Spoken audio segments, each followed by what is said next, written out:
side of this. We don't have Russ's side of this.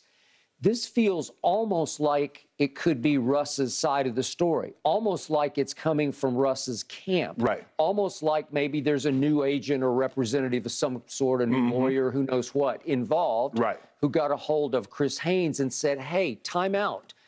These guys already had a big conversation to start off Summer League, and we, our side, we have never requested a trade, so we don't know what you're talking about.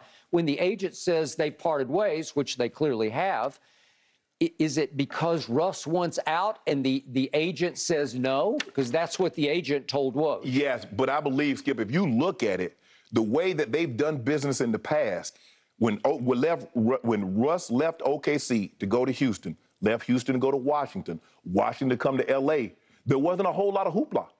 They did it behind the scenes. It wasn't no Russell Westbrook has demanded a trade from OKC. Russell Westbrook has demanded a trade from the Rockets or the Washington Wizards. The way they handled it was very, very hush-hush, almost like the agent, like, okay, Russ, what are you thinking? Well, I want to do this. Okay, let me go to the people that's involved that can make this happen without it getting to a Woj, without it getting to a Brian Windhorst or any other NBA insider. So I think the way they handle it is a lot different than a lot of other people handle it. It's never a situation James Harden requested a trade. Kevin Durant requested a trade. There's never been any of that when we're dealing with Russell Westbrook. So I believe it's the same situation. I believe Russ told his agent, man, bro, I just can't take this no more. I'm getting blamed for everything. If things don't go right, I get blamed. When things go well, I don't get any credit. Bro, I need to dip. He's like, Russ, what are you talking about? Bro, you got $47 million. And nobody is going to value, I mean, what you do is that you keep, because Skip, think about the haul that he first got when he went to Houston as opposed to what the Lakers, what Washington got to get him. Yeah. So it just keeps going down and down and down. Skip, 5 times? Bro, you were OKC.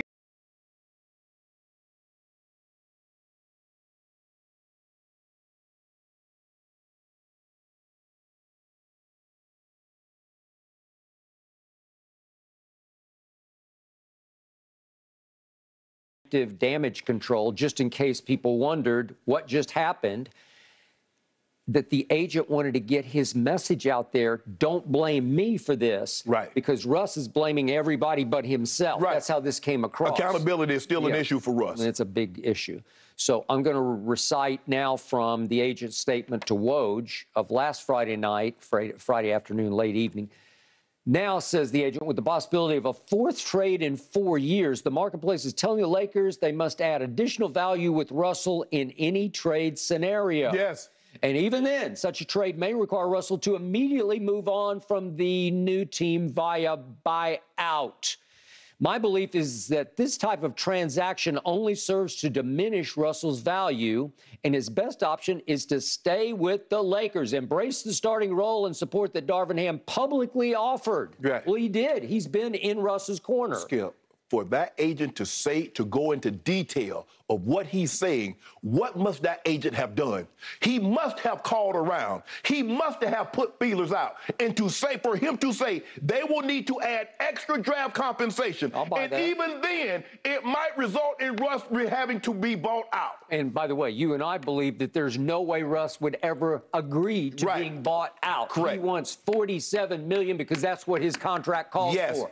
And the best place to get it, just free of charge, is right here. It's just, there he is, right? Yes. Okay, and Darvin Ham has said some tough things about Russ, but he's been more supportive publicly than I thought he was going to be, because it sounds like Jeannie has sort of mandated a big part of your job is to fix this. I think the thing is that Darvin Ham has accepted a lot sooner than a lot of maybe LeBron and AD, is that he was under the assumption that I'm going to have to coach Russell Westbrook. And if I don't have to coach Russell Westbrook, I will make an alternative plan. But I'm going into the Lakers head coaching job is that Zero is going to be on my roster. And I need to find a way to maximize what he can do really, really well while staying away from his deficiencies. So he's always embraced that.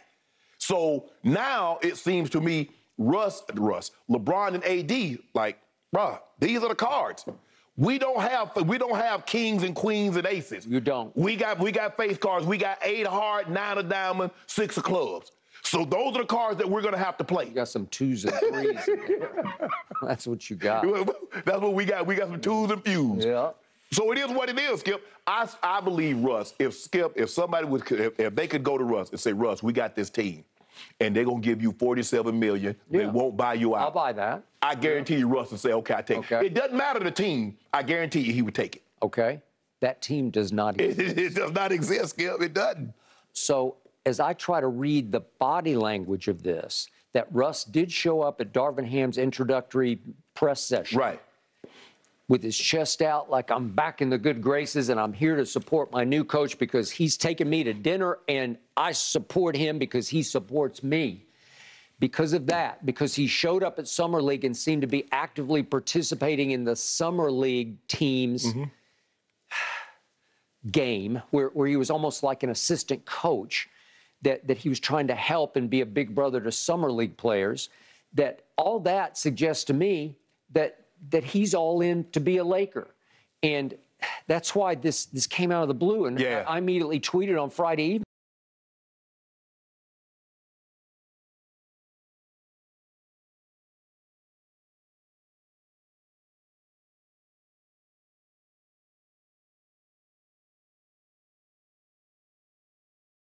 Spinning this in a different direction, and that Russ is committed to staying with the Lakers. Well, in the end, my takeaway has been from the start, my gut feeling has been that whether you like it or not, and you don't like it, and LeBron doesn't like it, and AD doesn't like it, Russ is just going to be a Laker. Yeah, you stuck with it. It's just because nobody wants $47 million unless he would agree to a 75 cents on the dollar buyout, which he's not going to do. Correct.